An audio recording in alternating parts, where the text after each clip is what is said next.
Saya Rara. Beberapa orang menjadikan saya hanya sebagai jembatan dan keuntungan semata. Saya selalu diminta untuk membantu orang-orang yang terkena gangguan yang bersifat tidak logis. Saya sebut sebagai kesurupan. Semua cerita yang sudah saya kemukakan merupakan kisah kejadian masa lalu yang belum pernah saya rasakan sebelumnya. Dan untuk kali ini, saya akan menceritakan lebih lanjut mengenai pengalaman saya ketika menjadi anak indigo atau anak pilihan. Ra, bagaimana kalau ayah bawa kamu ke rumah nenek? Di sana kamu bisa tenang. Jelas Pak Hasim kepada Rara. Rumah nenek di Salatiga ya? Tanya Rara. Benar, di sana kamu akan bertemu dengan teman-teman barumu lagi. Jelas Hasim. Kalau itu keputusan ayah, Rara mau apa? Pak Hasim merencanakan pemberangkatan Rara tepat di malam Jumat. Entah mengapa malam Jumat yang diinginkannya. Namun katanya malam Jumat bisa jadi malam yang baik untuk anak indigo seperti Rara. Semua barang-barang telah dipersiapkan. Tinggal menanti Bu Iriana yang masih sibuk menghubungi orang rumah di Salatiga. Kata Birato, kamu boleh tinggal di sana. Kamu juga akan sekolah di sana. Jelas Bu Iriana. Rara hanya terdiam. Dia masih takut kalau penglihatannya menjadi petaka baginya dan juga orang-orang yang berada di sekelilingnya. Tepat setelah Isya, Pak Hasim berangkat menuju Salatiga. Mereka sengaja mengambil jalur Pantura agar nuansa perjalanan menjadi terasa. Selama dalam perjalanan, Rara kerap mendapatkan sebuah bisikan yang mengganggunya. Ra, aku teman barumu. Itulah bisikan yang Rara dapatkan selama dia tertidur. Pak Hasim dan Bu Iriana tidak menyadari bahwa Rara ini kerap diikuti oleh makhluk-makhluk di sekelilingnya. Dia juga bermimpi bertemu dengan seorang wanita menggunakan kain putih. Namun di setiap sisinya terdapat bercak darah dan luka karena kecelakaan maut. Ah! Rara terbangun dari tidurnya. Kenapa, Ra? Mimpi buruk lagi? Tanya Bu Iriana. Kita di mana, Bu? Tanya Rara. Masih jauh, Nak. Kan kita lewat jalur Pantura, emang kenapa? Tanya Bu Iriana. Gak apa-apa Bu, aku tidur lagi, ucap Rara. Bu Iriana yang melihat reaksi aneh Rara semakin bingung. Pak, kenapa Rara? Tanya Bu Iriana. Gak tahu, mungkin dia dapat kenalan baru, karena jalur ini banyak sekali orang yang tewas karena kecelakaan. Hati-hati Bu, tetap jaga Rara dan perhatikan dia. Jelas Pak Hasim. Perjalanan yang mereka tempuh kira-kira 4 jaman. Itu terjadi karena ada beberapa titik yang macet, namun tidak parah. Hal yang membuat Pak Hasim dan Bu Iriana khawatir adalah keberadaan Rara sendiri. Bisa dibilang mengundang banyak para makhluk halus di sekitarnya. Ada yang sekedar untuk berkenalan, ada yang ingin membantu Rara, namun ada juga yang ingin mengambil tubuh Rara sebagai wadah dari eksistensi mereka. Pak Hasim memberanikan diri untuk memutuskan keputusan ini, karena baginya keselamatan Rara adalah prioritas utama baginya. Begitu juga Bu Iriana. Sudah banyak sekali hal-hal yang dia ketahui dari Rara yang terbilang aneh dan sangat berbahaya bagi Rara sendiri. Sebentar lagi sampai, ucap Pak Hasim. Gapura selamat datang di desa telah terpampang jelas. Pak Hasim melihat Rara masih tertidur pulas, sementara Bu Iriana dia baru saja terbangun. Kawasan yang sepi juga masih asri dengan pepohonan yang menjulang tinggi, membuat hal klasik di dalamnya sangat menonjol. Konon katanya tempat yang dihuni Rara ini adalah tempat para tumbal gadis seusianya. "Ra, bangun, sudah sampai rumah Simbah, kamu mau turun gak?" tanya Bu Iriana. Rara terbangun sambil membentangkan kedua tangannya. "Di mana ini, Bu?" tanya Rara. "Salah tiga, Ra." Hal pertama yang dilihat Rara adalah sebuah rumah tua yang begitu menyeramkan. "Ini rumah siapa, Bu?" tanya Rara. "Ini rumah nenek, emang bentuknya agak serem, tapi dalamnya bagus kok," ucap Bu Iriana. Bu Iriana pun membantu Rara untuk turun dari mobil, sembari menentengkan tas bawaannya. Rara juga tidak lupa untuk melihat sekeliling kondisinya. "Tempat ini," ucap Rara. "Ada apa, Ra?" tanya Bu Iriana. "Tempat pesugihan gadis, Bu," jelas Rara. "Maksudnya?" tanya Bu Iriana. Tiba-tiba Pak Hasyim memanggil mereka berdua. "Rara, Ibu, ayo masuk, Simbah udah nunggu di dalam," teriak Pak Hasyim. "Ibu percaya kan sama Rara?" tanya Rara. Bu Iriana hanya tersenyum. "Ayo masuk, kasihan Simbah udah nunggu." Rara hanya mengangguk. Dia tidak tahu bahwa kedatangannya telah diikuti oleh sesuatu yang nantinya akan dijadikan jalan pintas dari kesulitannya. Sesuatu bisa dibilang sebagai teman yang berniat membantu Rara selama dia berada di desa tempat pesugihan gadis itu. Nenek Rara sudah berumur 72 tahun, namun beliau tampak sehat dan penuh karisma. Wibawanya sangat terpancarkan dari penampilan dan cara bertutur kata terhadap orang-orang di sekelilingnya. "Anakmu ini bisa melihat mereka ya?" tanya Simbah. "Nggih, Mbah, dia bisa lihat." Simbah memegangi rambut Rara sambil membacakan sesuatu yang tidak dimengerti oleh Rara, bahkan orang tuanya sendiri. "Ada yang mengikuti anakmu," jelas Simbah. Siapa, Mbah?" tanya Bu Iriana. "Dia nggak jahat kok, malah ngebantu kita semua yang ada di sini," jelas Simbah. "Membantu gimana maksudnya, Mbah?" tanya Pak Hasyim.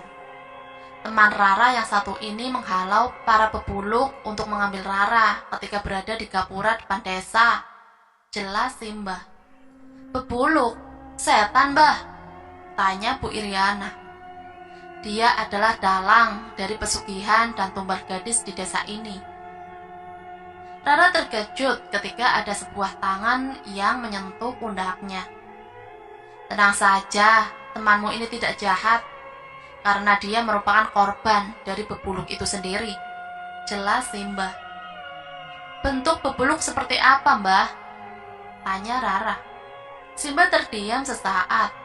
Dia seperti hendak mengingat sesuatu. "Bentuknya adalah wanita berkepala balik dengan tubuh yang besar, lidah yang menjulur panjang, dan rambut yang terurai hingga menyentuh tanah. Kukunya tajam bagi silet, mulutnya lebar seperti kerbau. Itulah bentuknya," jelas Simbah. Seluruh tubuh Rara mendadak merinding ketika Simbah menyebutkan fisik asli dari pebuluk itu sendiri. "Sudah malam, jangan terlalu malam membahas pebuluk, mereka bisa datang kapan saja," jelas Simbah. Seluruh lampu di rumah itu dimatikan. Malam yang dingin menyisakan banyak pertanyaan di benak Rara. Hanya saja dia belum bisa mengakui tentang keberadaan temannya itu. Rara masih belum bisa menerima siapapun untuk dijadikan teman.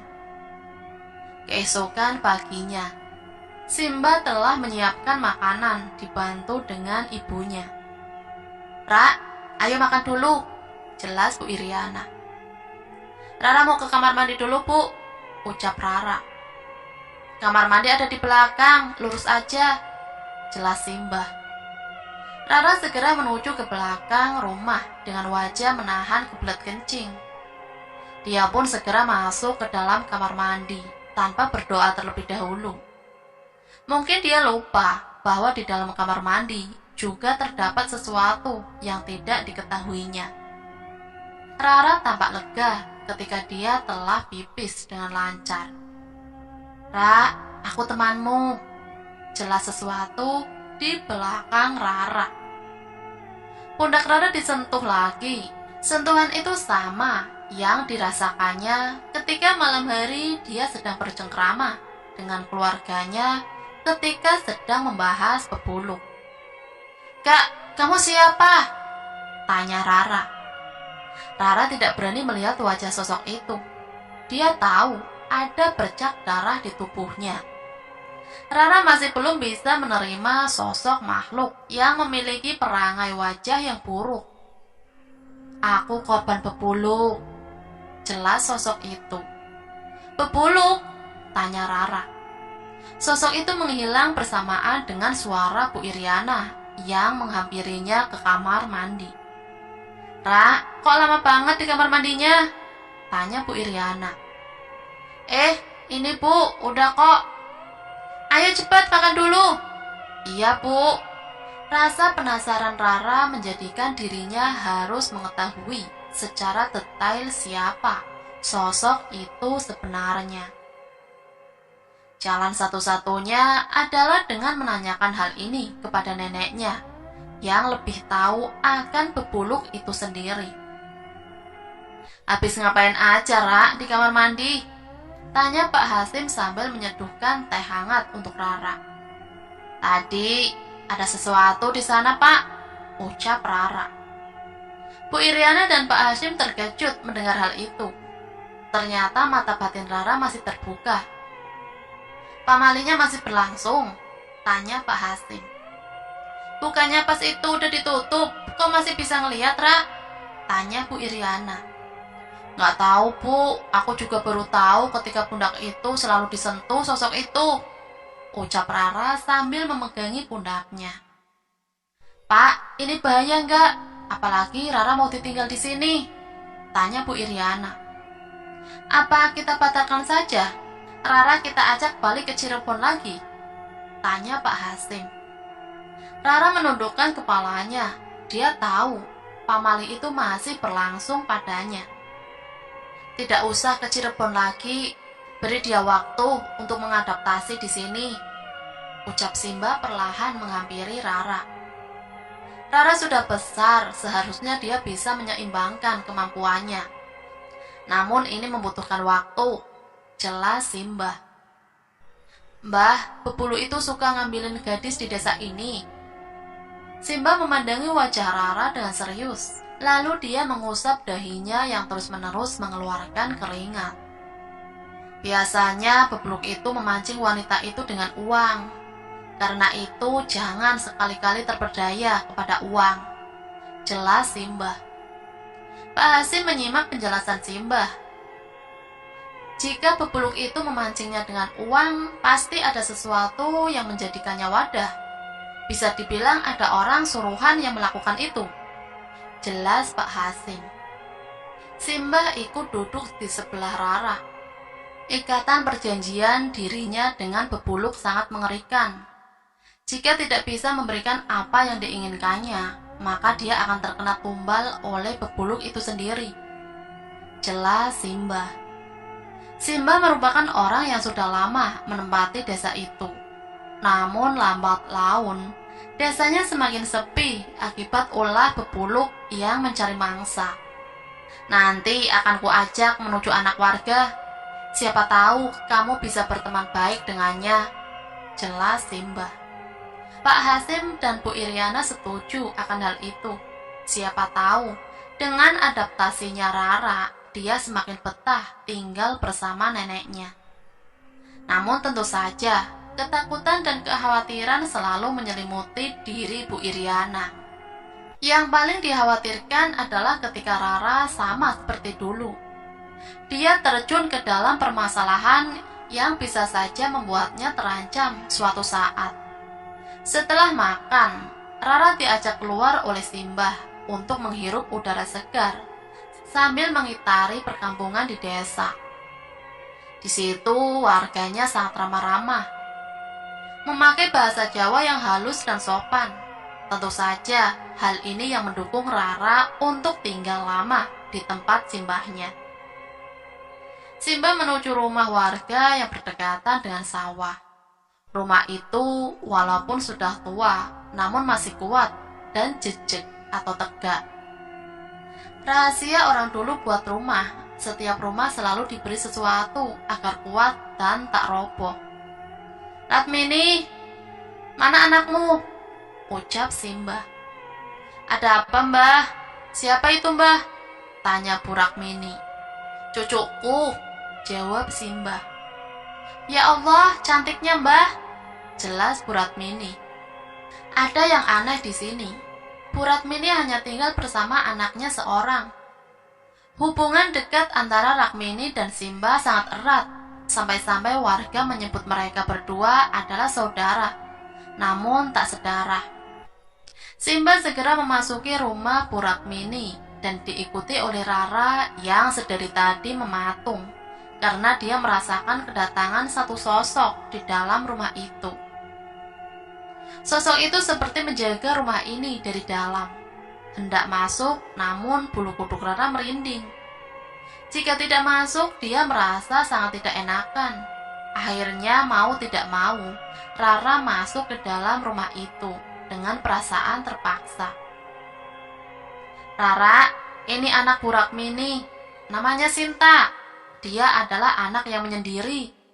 Siapa tahu kamu bisa memahami Sinta dengan baik," jelas Simba. "Mbah, Rara boleh tanya?" ucap Rara. Rara pun keluar sebentar sambil menutup matanya dari pandangan Simba. Rara melihat sesuatu. Ya, sesuatu yang pernah diceritakan oleh Simba. Dia sedang merangkak ke tembok sambil menjulurkan lidahnya dan mengelus-ngelus rambut Sinta dan erat. "Aku gak mau temenan sama Sinta." Simba terkejut mendengar hal itu. Raut wajahnya berubah kesal dan marah. Simba tak segan menarik paksa tangan Rara untuk tetap masuk ke dalam rumah Bu Ratmini lagi. "Tidak sopan, tidak ada adabnya kamu." "Mbah," ucap Rara sambil mengerang kesakitan. Kedua tangan keriput milik Simba terasa seperti cengkraman elang yang memaksa mangsanya untuk mengikuti apa yang diinginkannya. Rara masuk ke dalam rumah itu lagi dengan menutup matanya. Dia tidak mau melihat sosok itu lagi. "Kamu lihat apa?"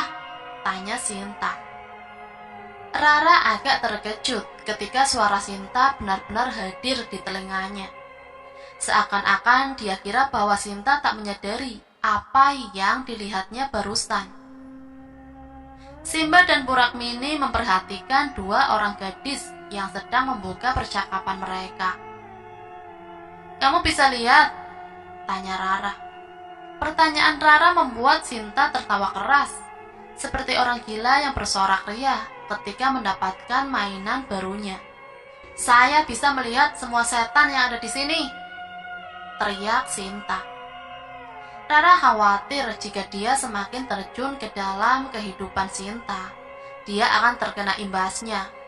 Dia juga tidak mau hal ini menambah buruk bagi dirinya sendiri, sebagaimana yang dikatakan oleh orang tuanya pada dirinya. "Mbah, aku mau pulang ke Cirebon," ucap Rara sambil melangkah mundur ke belakang arah pintu. Simba mendekati Rara dan menepuk pundak Rara dengan kencang. "Kamu sudah lihat bentuk bebeluk itu?" tanya Simba. Rara kebingungan. Apa tujuan sebenarnya Simba membawa dirinya ke tempat Sinta? Dia pikir Simba akan menjadikan Sinta sebagai teman barunya. Namun nyatanya Simba hanya menunjukkan bentuk dari bebeluk itu sendiri. Itu artinya korban selanjutnya dari pesugihan bebeluk itu adalah Sinta. "Bebeluk itu telah meracuni pikiran dan tubuh Sinta. Aku sengaja membawamu ke sini supaya kamu bisa menolongnya," jelas Simba. Rara tak bisa menolak apa yang diinginkan oleh Simba kepadanya. Nyalinya seakan menyala kembali ketika Simba mempercayainya untuk maju ke garda ke depan dan menumpas semua pebuluk yang hendak mengambil para gadis di desa tersebut. "Rukmini, apakah Sinta sudah membaik?" tanya Simbah. "Setiap malam dia selalu berteriak, kadang dia meronta-ronta kesakitan. Kedua pahanya penuh dengan bekas cakaran," jelas Rukmini. "Cucuku bisa mengusir pebuluk itu," ucap Simbah. "Jadi selama ini Sinta?" tanya Bu Rukmini. "Dia sedang diincar oleh pebuluk untuk dijadikan korban pesugihan selanjutnya. Karena itu aku membawanya ke sini untuk membantu mengeluarkan anakmu dari cengkraman pebuluk itu." Rara belum yakin akan dirinya sendiri. Dia masih belum tahu apa yang akan dia perbuat semasa dia ingin membantu Sinta dari cengkraman pebuluk. Entah apa lagi yang akan dihadapinya. Namun dia harus siap ketika nyawa adalah taruhan utamanya. "Nanti malam kita akan kembali dan melepaskan pebuluk itu dari Sinta," jelas Simbah. Bu Rukmini hanya terdiam mematung sambil memahami perkataan itu. Dia terkejut ketika mendapati pebuluk itu sedang mengincar anaknya. Simbah pun mengajak Rara untuk kembali pulang ke rumahnya. Di sepanjang perjalanan, Simbah hanya terdiam. Dia tidak mengucapkan sedikit kata pun kepada Rara terkait pebuluk ataupun Sinta itu sendiri. Sesampainya di rumah, Bu Iriana dan Pak Hasim sudah berada di pintu rumah. Mereka berdua seperti hendak menyambut kedatangan Rara. "Gimana, teman barumu? Enak?" tanya Pak Hasim. Rara menggeleng-gelengkan kepalanya sambil menatap Simbah. "Ada apa, Mbah?" tanya Bu Iriana. "Tidak ada apa-apa, kebetulan kita mampir ke rumah warga," jelas Simbah. "Maksudnya temannya Rara?" tanya Bu Iriana. Simbah mengangguk. Dia pun langsung menuju ke kamar untuk beristirahat. Pak Hasim dan Bu Iriana tampak curiga dengan tingkah Rara dan Simbah. Seperti ada sesuatu yang disembunyikan dari keduanya itu. Malam harinya, Rara tidak bisa tidur karena masih terbayang-bayang akan sosok pebuluk yang baru saja dia lihat. Kenapa pebuluk itu berada di sisi Sinta? Apa karena Sinta merupakan target selanjutnya? Tanya Rara sambil menatap langit-langit kamar. Pikirannya tidak mampu menalari sesuatu hal di luar batas kemampuannya tersebut. "Jangan kamu bantu dia," ucap seseorang yang suaranya dia kenal. Suara itu mirip sekali sesosok wanita yang didapatinya ketika berada di kamar mandi. "Siapa itu?" tanya Rara sambil mencari arah sumber suara. "Jangan ikut-ikutan, Ra. Pebuluk itu ingin membunuh gadis yang bernama Sinta," ucap sosok itu yang belum menampakkan dirinya. "Kamu siapa?" tanya Rara. Rara segera keluar dari kamarnya dan mencari sosok itu. Dia menyalakan seluruh lampu untuk mencari sosok itu.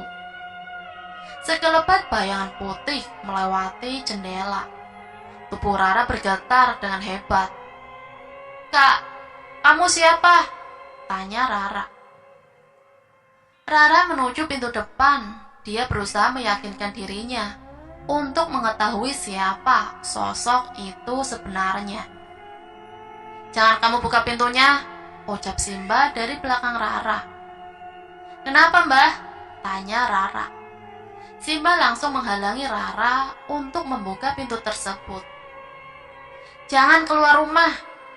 Rara hanya diam sambil menatap tajam wajah Simbahnya yang agak kesal dengan tingkah Rara.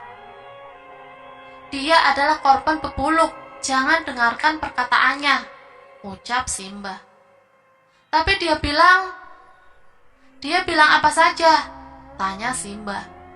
"Dia bilang kalau Sinta adalah korban selanjutnya." Simbah terkejut mendengar hal itu. Dia kemudian membuka gorden jendela rumahnya. Lihatlah, sosok itu terus berdiri di depan rumah menunggumu di sana, ucap Simbah. Rara ikut memandangi sosok itu dari dalam rumahnya. Ketika dilihat, sosok itu melambai-lambaikan tangannya ke arah Rara. Kedua kakinya penuh darah, wajahnya pucat pasi, dan banyak sekali goretan luka seperti korban kecelakaan. Kamu harus menjaga jarak dengannya. Jangan sampai kamu terus-menerus diikuti olehnya, jelas Simbah. Iya, Mbah. Kau tahu anaknya Bu Ratmini itu? Dia adalah korban kita selanjutnya. Pebuluk itu sudah kutempelkan di sana. Jika sudah berhasil, kita akan kaya raya, ucap Pak Sumardi yang merupakan pendatang baru di desa tersebut. Pak Sumardi bersama istrinya tengah memelihara pebuluk untuk alat mempercepat dirinya agar menjadi orang yang kaya raya. Kapan kita akan memulai ritualnya itu? Tanya Bu Ina. Besok malam kita akan memulainya. Jadi sekarang kita pastikan bahwa tidak ada warga yang mengetahui hal tersebut, ucap Pak Sumardi. Bu Ina mengangguk paham. Ritual yang dijalankan oleh keduanya sangat sederhana, namun berujung fatal jika gagal. Artinya pebuluk itu bisa saja menyerang balik keduanya jika ritual itu benar-benar gagal. Keesokan harinya, Simbah mengajak Rara dan Pak Hasim juga Bu Iriana ikut menjenguk Sinta. Tujuannya adalah untuk menemukan suatu barang yang disimpan Rara sebelum pebuluk itu menempel kepada Sinta. Bu, Sinta sudah begini sejak kapan? Tanya Bu Iriana. Sekitar 1 minggu, katanya awal mula dia menemukan uang 50.000 di jalan. Lalu dia ambil dan uang itu dia jajankan. Alhasil besoknya dia langsung jatuh sakit seperti sekarang, ucap Bu Ratmini. Uangnya masih ada? Pertanyaan Rara itu membuat suasana menjadi pecah. Pak Hasim, Bu Iriana, dan Bu Ratmini belum terpikiran akan hal itu. Jika uang itu masih ada, kita bisa menyelamatkan Sinta sebelum ritual pebuluk itu dimulai, ucap Rara. Ritual? Kamu tahu tentang pebuluk? Tanya Bu Ratmini. Rara menatap wajah Simbah yang sembari dari tadi hanya terdiam. Cucuku ini dia bisa melihat sesuatu yang tak bisa dilihat oleh orang lain, kecuali orang-orang tertentu saja. Rara tahu bahwa dirinya mengetahui hal yang disembunyikan dari pebuluk itu. Salah satunya adalah ritual. Bu Ratmini meletakkan kedua tangannya di atas tangan Rara. Dek, tolong bantu Sinta. Apa yang harus kami lakukan? Tanya Bu Ratmini. Rara pernah merasakan hal ini berkali-kali ketika dirinya diminta pertolongan. Apa yang harus ia lakukan? Mengapa kali ini hatinya tidak bergerak sama sekali untuk membantu seseorang? Rara pernah merasakan trauma yang amat berat ketika dirinya mendapati menolong seseorang. Bukannya dia mendapati sebuah kepercayaan, namun sebuah caci makian. Pak, Bu, apa Rara boleh bantu Sinta? Tanya Rara kepada Pak Hasim dan Bu Iriana dengan nada pelan. Sorotan mata Rara membuat Bu Iriana kagum. Dia bangga memiliki anak seperti Rara yang terus-menerus membantu orang-orang di sekitarnya. Boleh, Ra, asal kamu bisa jaga diri, ucap Bu Iriana. Rara tersenyum. Dia kembali menatap Bu Ratmini sembari memegangi kedua tangannya. Warung mana tempat Sinta membeli jajanan dari hasil uang temuan itu? Tanya Rara. Bu Ratmini mengingat-ingat kembali mengenai warung mana yang pernah Sinta kunjungi sebelum dia ketempelan pebuluk itu sendiri. Warung depan. Di sana Sinta membeli makanan dan jumlahnya tidak lebih dari 20.000, jelas Bu Ratmini.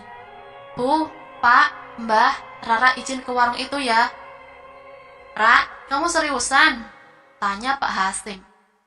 Sebelum ritual itu dimulai, kita harus menemukan uang itu dan membakarnya. Kalau tidak, Sinta bisa meninggal. Jelas Rara. Tapi kan uangnya kita tidak bisa mengenalinya, ucap Bu Iriana. Memang benar, agak sulit mengenali uang yang sudah 1 minggu berada di warung. Bisa saja uang itu sudah digunakan lagi untuk keperluan belanja atau yang lainnya. Aku yakin masih ada, ucap Rara. Simba hanya terdiam melihat cucunya mulai berkembang dan mengenali jati dirinya. Rara pun segera menuju warung yang dimaksud. Bersamaan dengan itu juga dia mengajak kedua orang tuanya untuk memastikan uang milik pebuluk itu. Ciri-ciri uang dari hasil pesugihan itu adalah bagi orang yang bisa mengetahui keasliannya, dia akan mendapat perbedaan. Uang yang merupakan alat untuk dijadikan tumbal dengan uang yang asli bisa dikenali dari baunya. Uang tumbal berbau amis seperti darah, agak pucat dan sangat busuk jika tercium dari dekat. Warung yang dimaksud oleh Bu Rakmini ternyata sepi pengunjung. Hal itu membuat Rara bertanya-tanya. Kok warungnya sepi? Tanya Rara. Rara mendekati warung itu secara perlahan, diikuti dengan Pak Hasim dan Bu Iriana yang makin penasaran akan bentuk dari uang itu.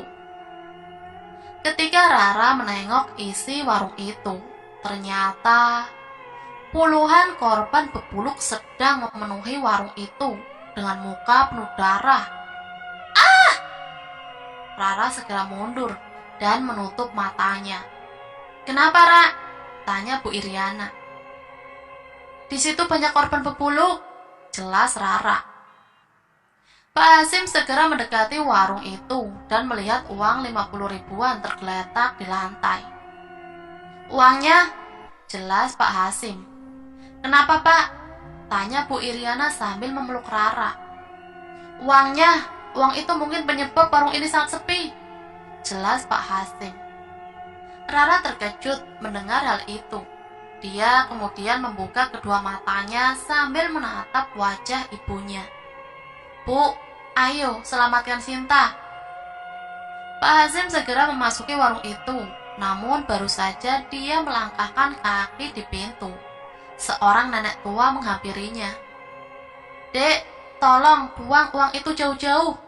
Uang itu telah membuat bencana bagi kami, ucap nenek itu.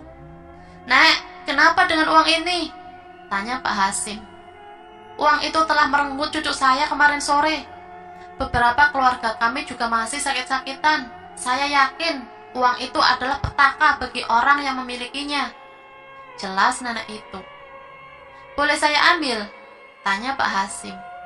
Ambil saja, Dek, buang jauh-jauh.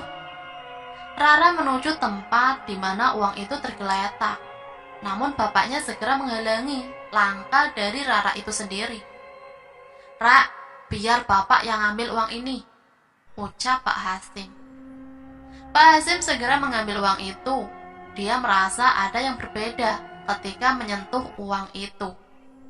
Perbedaan itu dirasakan seperti Pak Hasim merasakan kesedihan yang mendalam karena para korban bebuluk meminta untuk menghentikan langkah bebuluk agar tidak mengambil korban lagi.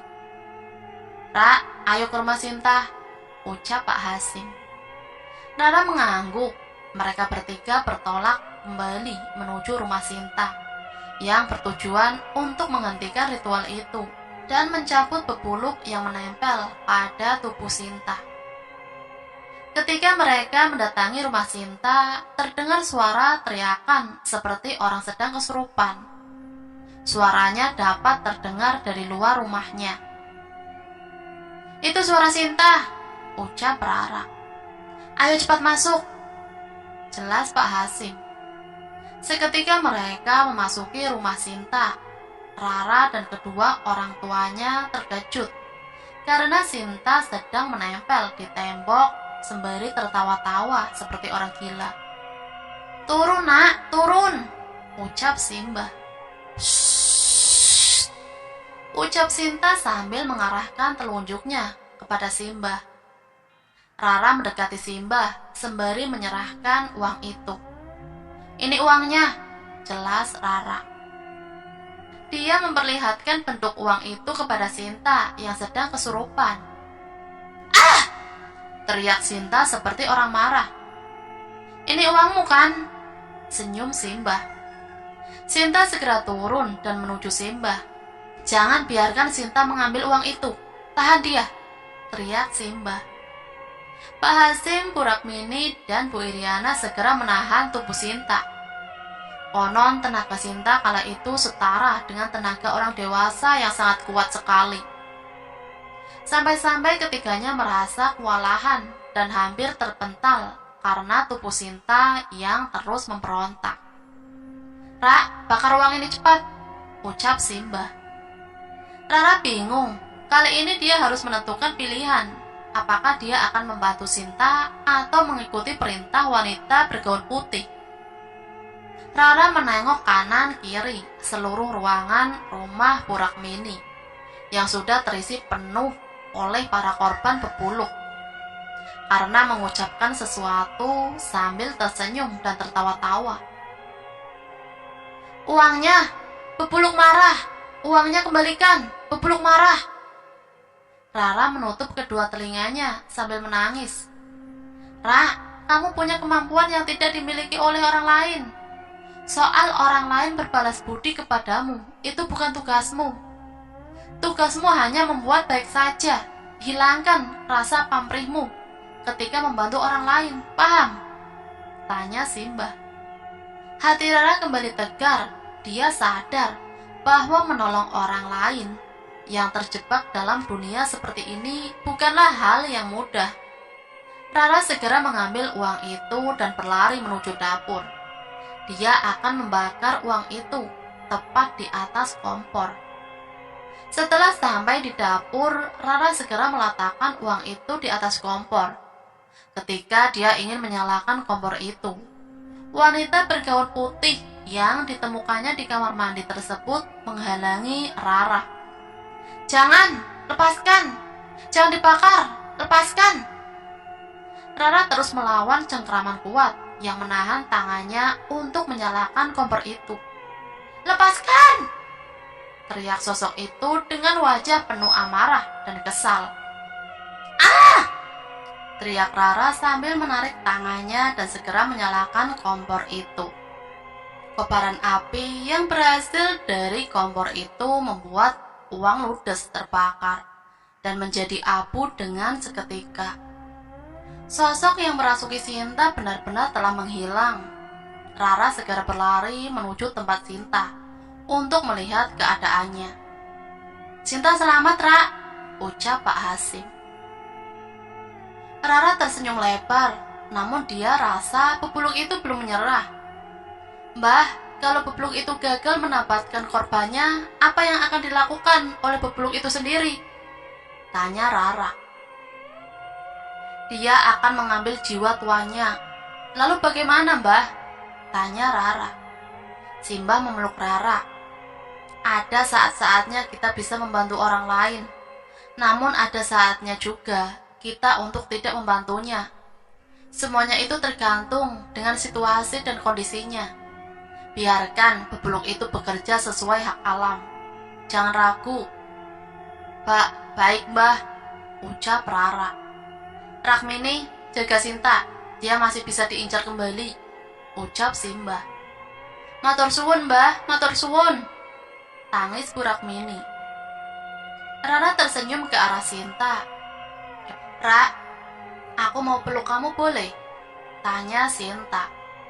Rara terharu mendengar itu. Boleh," tangis Rara. Nah, itulah akhir dari pamali kali ini. Semoga kita dapat mengambil pelajaran dari cerita ini.